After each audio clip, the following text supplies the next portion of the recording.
আসসালামু আলাইকুম। আমাদের কুকিং হাট চ্যানেলে আপনাদের স্বাগতম। আশা করি সবাই ভালো আছেন। আল্লাহর রহমতেও আপনাদের দোয়ায় আমি অনেক ভালো আছি। আপনারা অবশ্যই টাইটেল আর থাম্বনেল দেখে বুঝতে পারছেন আমি কি রান্না করতে যাচ্ছি।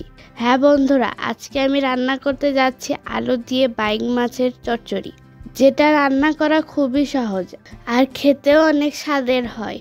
যারা রান্না করতে পারেন না তারা অবশ্যই সম্পূর্ণ ভিডিওটি দেখার মাধ্যমে রান্না করতে পারবেন। যারা ইউটিউব থেকে দেখছেন তারা অবশ্যই আমাদের চ্যানেলটিকে সাবস্ক্রাইব করে পাশে থাকা বেল আইকনটি অন করে রাখবেন। তাহলে চলুন মূল ভিডিওটি শুরু করা যাক। প্রথমে আমি মাটির চুলার ওপরে কড়াই বসিয়ে দিয়েছি। তেলটা হালকা গরম হয়ে গেলে এর মধ্যে আমি কেটে রাখা পেঁয়াজ দিয়ে দিব। এখানে আমি বড় দেখে 5টা পেঁয়াজ নিয়েছি, আর এগুলোকে আমি খুন্তির সাহায্যে নেড়ে নেওয়ার মাধ্যমে হালকা ভেজে নিব। এই তরকারিটা খেতে অনেক স্বাদের হয়, যে কেউ কিন্তু অনায়াসে 1 প্লেট ভাত খেতে পারবে। এখন আমি এর মধ্যে পরিমাণ মতো গোটা জিরে দিয়ে দিব। জিরাটাকে আর পেঁয়াজটাকে আমি মিশিয়ে নিব, তারপর কিছুক্ষণ নাড়িয়ে নিব। আর তারপর আমি এর মধ্যে 1 ডাবু পানি দিয়ে দিব, যাতে করে পেঁয়াজটা পুড়ে না যায়। তারপর এর মধ্যে আমি 1 চা চামচ জিরে বাটা ও 1 চা চামচ আদা রসুন বাটা ও 2 চা চামচ কাঁচামরিচ বাটা দিয়ে দিব।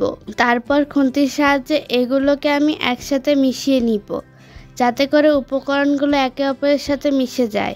আর এরপর আমি এর মধ্যে 1 চা চামচ হলুদ গুঁড়ো ও স্বাদ মতো লবণ দিয়ে দিব।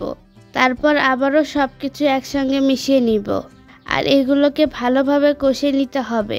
কষানোটা যত ভালো হবে রান্নার স্বাদ তত গুণ বেড়ে যাবে।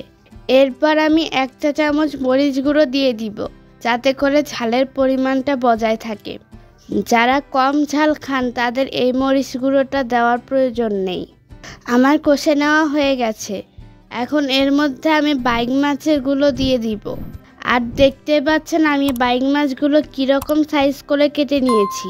তারপর পেঁয়াজের সাথে মাছগুলোকে মিশিয়ে নিব, আর অনবরত নাড়ব, যাতে করে নিচে লেগে না ধরে আর মাছের মধ্যে মশলাগুলো যেন চলে যায়। তারপর আমি এর মধ্যে কেটে রাখা আলু দিয়ে দিব।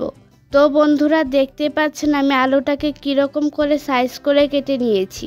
আপনারা চাইলে এর চেয়ে বেশি চিকনভাবেও কাটতে পারেন। এরপর খুন্তির সাহায্যে আলুগুলোকে মাছের সাথে মিশিয়ে নিব। ভালো করে মিশিয়ে নিতে হবে, যাতে করে সব কিছু একে অপরের সাথে মিশে যায়। তো বন্ধুরা, নাড়িয়ে দেওয়ার সময় খেয়াল রাখবেন যাতে করে মাছ ভেঙে না যায়। আপনারা ভিডিওটি দেখার মাধ্যমে বুঝতেই পারছেন আমি খুন্তির সাহায্যে কিভাবে করে নাড়িয়ে দিচ্ছি। অনবরত নাড়িয়ে দেওয়ার মাধ্যমে উপকরণগুলো একে অপরের সাথে মিশে যাবে। তারপর এর মধ্যে 1 ডাবু পরিমাণ পানি দিয়ে দিব। তারপর ঢাকনা দিয়ে ঢেকে দিব 2 মিনিটের জন্য, যাতে করে আলু ও মাছটা সিদ্ধ হয়। 2 মিনিট পর ঢাকনাটা তুলে রেখে দিব। দেখতে পাচ্ছেন তরকারিটা এরকম হয়েছে। আর খুন্তির সাহায্যে কিছুক্ষণ নাড়ব। এই বাইং মাছের তরকারি যারা খান না তারা এইভাবে রান্না করে দেখবেন, গ্যারান্টি দিয়ে বলতে পারি অনেক ভালো লাগবে। পানি অনেকটা শুকিয়ে গেছে। এখন এর মধ্যে আমি 3 ডাবুর মতো পানি দিয়ে দিব। পানিটা দিচ্ছি কারণ আলুটা সিদ্ধ হওয়ার জন্য। তারপর আবারও ঢাকনা দিয়ে ঢেকে দিব 5 মিনিটের জন্য। 5 মিনিট পর ঢাকনাটা তুলে রেখে দিব।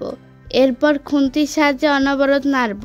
আমার বাইং মাছের তরকারিটা কিন্তু অনেকটা হওয়ার মধ্যে। তো দেখুন বন্ধুরা, আমার বাইং মাছের তরকারিটা হয়ে গেছে। দেখতে যতটা সুন্দর লাগছে, খেতেও মাশাআল্লাহ অনেক ভালো ছিল। আমি কিন্তু ঝোলও রেখেছি। আপনারা চাইলে এর চেয়ে আরও কমিয়েও রাখতে পারেন। আপনারা বাসায় একবার হলেও রান্না করবেন, আর খেয়ে কেমন লাগলো তা অবশ্যই কমেন্টে জানিয়ে দিবেন। আজ এই পর্যন্ত, দেখা হবে পরবর্তী কোনো নতুন ভিডিওতে। ভালো থাকবেন, সুস্থ থাকবেন। আল্লাহ হাফেজ।